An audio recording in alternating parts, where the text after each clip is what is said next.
Ma'am, आपसे जो है एक क्वेश्चन है, यहाँ पर कौन सा कार्यक्रम संपन्न होने वाला है?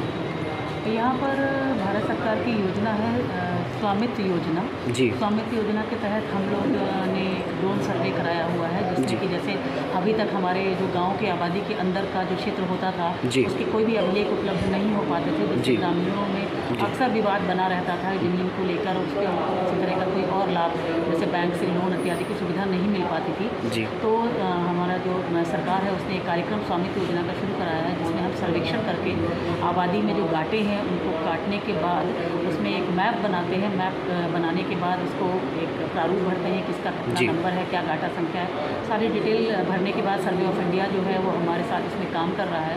डिटेल भरने के बाद सारा डेटा लॉक होता है। उसके बाद हम कुछ प्रारूप निकालते हैं 7, 8, 9, जिसमें कि ग्रामीणों को डिस्ट्रीब्यूट किया जाता है। उसमें उनका गाटा संख्या और जो उनका रकबा है वो सारी चीज़ें मेंशन होती हैं।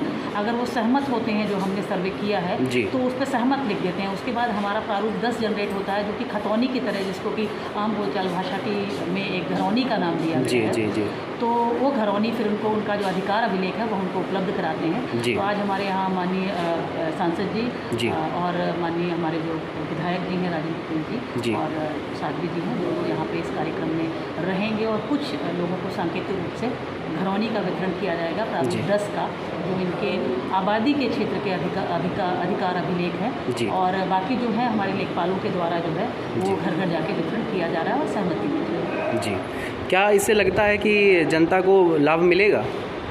एक्चुअली जैसे मैंने आपको पहले भी बताया कि इस योजना का लाभ यही है कि पहले जो आबादी होती थी, आबादी कब्जे के आधार पे होती थी, उसमें किसी के पास कोई अधिकार अभिलेख नहीं होता था और न्यायालय में, सिविल न्यायालय में जो भी वाद विवाद होते थे उनका निस्तारण होता था और उसमें भी कब्जे और इसके आधार पर निस्तारण होता था। लेकिन जब कोई भी अधिकार अभिलेख लोगों के पास नहीं रहा करता था, ना वो लीगली इसका बैनामा करा सकते थे, ना बैंक जाकर उस पर लोन ले सकते थे। लेकिन जब इनके अधिकार अभिलेख जनरेट हो जाएंगे, जैसे कि खतौनियाँ होती हैं, एक ये आ जाएगा कि आप ही पर्टिकुलर भूमि के स्वामी हैं, मालिक हैं, तो फिर उस अधिकार अभिलेख के तहत लोग जो है बाकी योजनाओं का भी लाभ ले सकते हैं।